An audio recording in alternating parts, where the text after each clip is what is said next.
one is the British. Can anybody tell me what is the common term we use to talk about the British? What do we call British in this era? Red coat. Why do we call them that? They wear red coats. Yeah, they wore red coats, right? Now the idea was they were professionals. They signed a contract typically for 7 years at a time. You got that nice red uniform, and you became a professional soldier. And what that means is that was your job.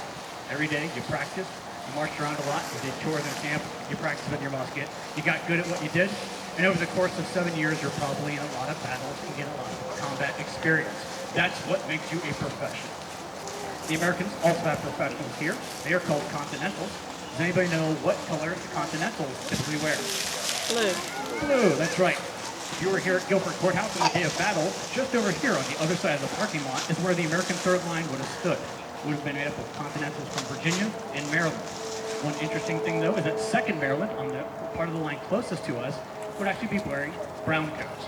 Because while they were professionals, they did get a uniform. They weren't always the best supplied army. So they tried to make do with what they could. If you got brown cloth, then you made brown coats. Sometimes if you captured British red coats, you would try and re-dye them. You made do with whatever you could get your hands on. But the idea was, ideally, you should be wearing a blue coat. You got a uniform, you got the musket, you got the training, you got the 3 years of combat experience, you got good at what you did. And that brings us to the third type of soldier. They're the most numerous type of soldiers here at Guilford Courthouse. There are more of them than there are redcoats. There are more of them than there are Continentals. You look to my right, these gentlemen are that. They are the North Carolina Militia. And if you can see the way they're dressed right now, they are wearing very similar colors, but there is no standardization to their clothing because the militia provide all their own equipment. They bring their own clothing, they bring their own weapons to the battlefield. One of the main things that makes them different is that they do not serve for 7 years at a time. They do not serve for 3 years at a time. Typically, the militia are serving 3 months at a time. Also, you're not practicing every single day like the professionals. You're practicing less frequently than that.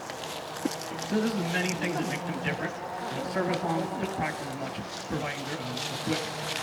Another thing that's going to make them different is the weapons they carry. From where you're standing, it may look like they're all carrying the exact same weapon, but they're actually carrying very many different variations of smoothbore muskets. And one of these gentlemen is not even carrying a musket at all. One of these gentlemen is carrying a rifle. So to start out, could someone please step forward and tell us what is a smoothbore musket? How does that thing work? And what is the distinct characteristics of a smoothbore musket? Good afternoon, everybody. This is a smoothbore musket. In fact, this is the weapon that the British would have used here. It's called the Brown Vest.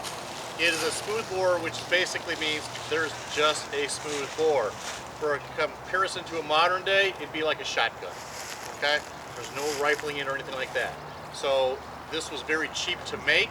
It was very prevalent on the frontier as well. When the soldiers finished up the war or they wanted to do something for hunting, I could take this, I could put a round ball down it so I could hunt big game like a bear or deer.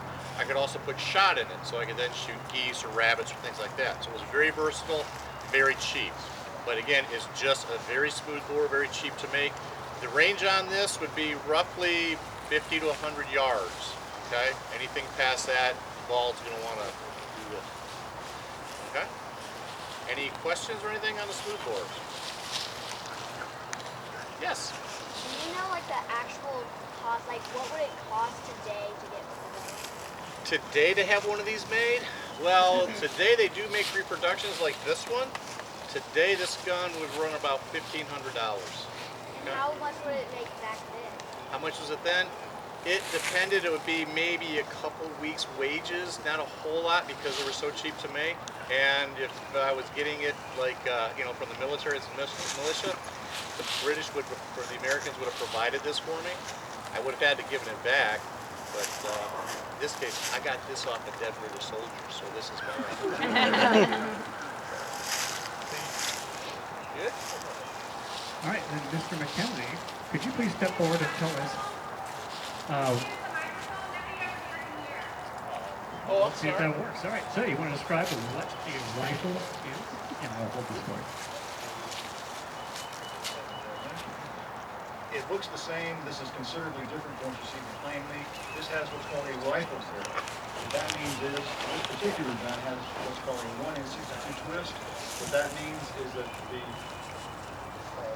rifling make one revolution for every 62 inches that the ball travels. Since it's spinning, it goes a lot farther and a lot straighter on a smoothbore. downside, it takes about 4 or 5 times longer to load than it does a musket. So in real life, the demonstration I'll be doing it, shooting in the ranks with everybody else, but in real life I'll be off to the side of the sniper, and I would have 3 very specific targets. One will be the officers, you can tell by the uniforms. Second will be the artillerymen, the guys firing the cannons. And lastly would be, what sounds a little weird, the musicians. And the reason for that is the musicians are the ones that transmit the orders. Like if you were my commanding officer and you're there, and I'm this far away from you, at this battle there were approximately 6,000 guns. The noise, you'll hear just a few go off, multiply that by about 5,000. You get the idea what it sounded like. So if you're screaming orders at me from this distance, I can't hear you. If you got a drummer next to you, let's say the cadence for about face is da-da, da-da, da-da. I hear that, I turn around. So does everybody else because we hear that over the din of the battle. So basically, in today's world, that would be like your radio man. If I take out the radio man for communication, I disrupt the entire chain of command. So that would be my full thing. Those are those who are young, 10, 12, 13 years old. So imagine trying to sleep that night. How many snipers were there in a unit? That would, since we're militia, you'd have what you have at home. As I'm dressed a little bit differently than most of them are, I would be a backwoodsman. I make my living by hunting. So I would have a rifle, which is much more expensive than a musket, because this is made to my specifications. Daniel Boone's on record as having said he likes his guns for long enough so the barrel just about came to his chin. And they measured the distance from the cheek to your shoulder, so when I'm shooting it, I'm lined up exactly right. And my cheek rests on what's called the wrist of the gun. You don't need to do all that with a muscle. Any questions? Fantastic. Wait, what? No, how much it costs for him? Ask him that question. I asked the question is how much did a rifle cost? Roughly a year's pay. Whatever a year's pay was. So I sleep with this. This thing goes nowhere without me.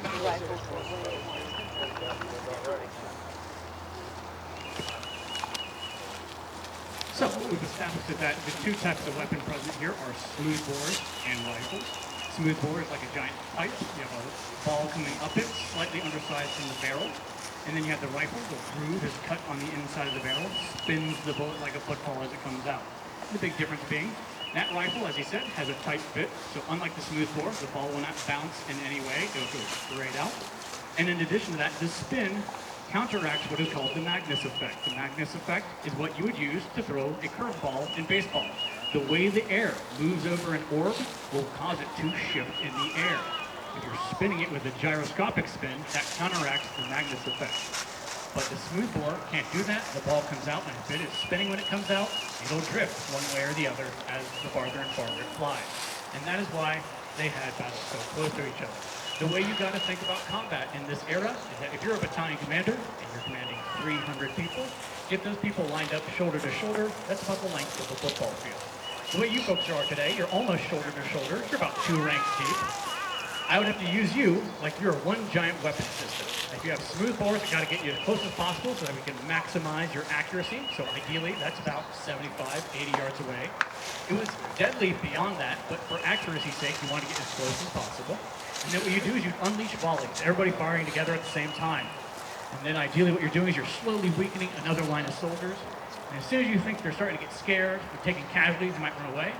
If you have a bayonet, you put a bayonet on the end of your musket, turn that musket into a 6-foot spear, and hopefully just the mere sight of a whole line of soldiers charging forward at you with bayonets would be enough to cause that other line to flee the battlefield in terror. So that's the way they saw it back then, was that most battalions are being used as one giant weapon system, everybody firing their muskets ideally at the same target, and then charging to try and drive the enemy off. The riflemen are assisting and supplementing the fire of the musketmen. The artillery are assisting and supplementing the fire and the actions of the infantry. So with that being said, what they're going to do now is actually fire these things twice for you.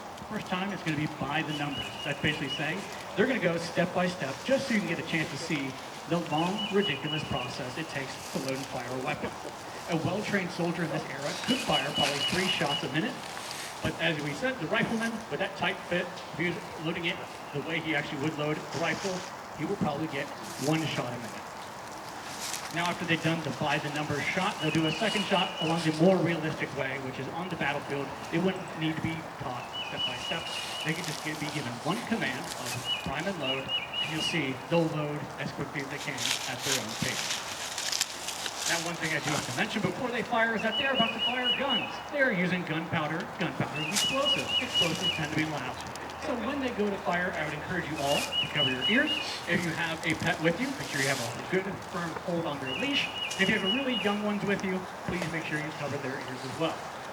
Now, that being said, while they are using real gunpowder, they are not firing any bullets. And when we fire the cannon will not fire any cannonballs. So the pygmy hippos at the Science Center are in no danger today. But I just wanted to tell you that we're not actually firing anything out of these guns, but they are using real gunpowder. So, with that being said, they're all yours.